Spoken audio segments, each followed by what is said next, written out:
ಇವತ್ತು ಪ್ರಗತಿ ಪರಿಶೀಲನಾ ಸಭೆಗೆ ಅಂತ ಬೆಳಗಾವಿಗೆ ಹೋಗಿದ್ದಾರೆ ಡಿಕೆ ಶಿವಕುಮಾರ್. ಬೆಳಗಾವಿಗೆ ಹೋಗ್ತಾ ಇದ್ದಂತೆ ಸತೀಶ್ ಜಾರಕಿಹೊಳಿ ಮೇಲೆ ಸಿಎಂಗೆ ವಿಪರೀತ ಲವ್ ಆದಂಗೆ ಕಾಣಿಸ್ತಾ ಇದೆ. ಯಾಕೆ ಈ ಮಾತನ್ನು ಹೇಳಿದ್ವಿ ಅಂದ್ರೆ, ಸತೀಶ್ ಜಾರಕಿಹೊಳಿ ಬರೋವರೆಗೂ ಕೂಡ ಕಾದು ನಿಂತಿದ್ದಾರೆ. ಮಿನಿಸ್ಟ್ರು ಸತೀಶ್ ಜಾರಕಿಹೊಳಿ ಈಗ ಅವ್ರು ಬರೋವರೆಗೂ ಕಾದು ನಿಂತಿದ್ದಾರೆ. ಸಿಎಂ ಡಿಕೆ ಶಿವಕುಮಾರ್ ಸಾಹುಕಾರ್ ಪಕ್ಕಕ್ಕೆ ನಿಲ್ಲಿಸಿಕೊಂಡು ಪೊಲೀಸ್ ಗೌರವ ವಂದನೆಯನ್ನ ಸ್ವೀಕಾರ ಮಾಡಿದ್ದಾರೆ. ಸತೀಶ್ ಜಾರಕಿಹೊಳಿಗೆ ಬರುವಂತೆ ತಮ್ಮ ಬೆಂಗಾವಲು ಪಡೆಗೆ ಸೂಚನೆ ಕೂಡ ಕೊಟ್ಟರು. ಲಕ್ಷ್ಮೀ ಹೆಬ್ಬಾಳ್ಕರ್ ಇದ್ರು ಅಲ್ಲಿ. ಮತ್ತು ಬೆಳಗಾವಿ ಭಾಗ ಅಂತ ಹೇಳಿದ್ರೆ ಸಾಹುಕಾರ್ ಅವರ ಹವಾ ಇರುತ್ತೆ.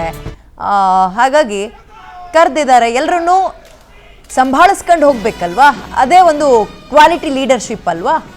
ವೈಮನಸ್ಸುಗಳು, ಒಳಬೇಗುದಿಗಳು ಅಥವಾ ಅಸೂಯೆ, ಮತ್ತೊಂದು ಮಗದೊಂದು ಏನಾದರೂ ಇರಲಿ, ಒಬ್ಬ ಲೀಡರ್ ಆದವನಿಗೆ ಇರಬೇಕಾದಂತಹ ಕ್ವಾಲಿಟಿಯನ್ನು ಕಾಪಾಡ್ಕೊಳ್ತಾ ಇದ್ದಾರೆ. ಡಿ ಕೆ ಶಿವಕುಮಾರ್ ಮುಂದುವರಿಸ್ಕೊಂಡು ಹೋಗ್ತಾ ಇದ್ದಾರೆ.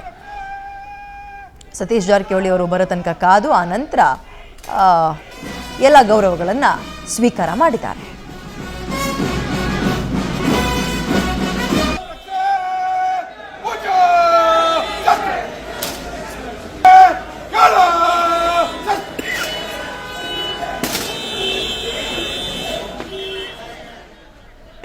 ಪ್ರಗತಿ ಪರಿಶೀಲನಾ ಸಭೆ ಸುವರ್ಣಸೌಧದಲ್ಲಿದೆ. ಹಾಗಾಗಿ ಬೆಂಗಳೂರಿನಿಂದ ಡಿ ಕೆ ಶಿವಕುಮಾರ್ ನೇರವಾಗಿ ಬೆಳಗಾವಿಯ ಫ್ಲೈಟ್ ಹತ್ತಿದ್ರು.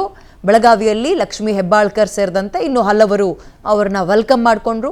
ಜೊತೆಗೆ ಸತೀಶ್ ಜಾರಕಿಹೊಳಿ ಅವರು ಡಿ ಕೆ ಶಿವಕುಮಾರ್ ಅವರ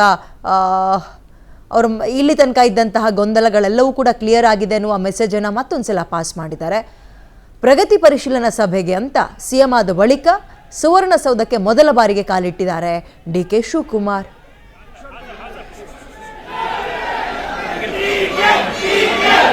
Yeah.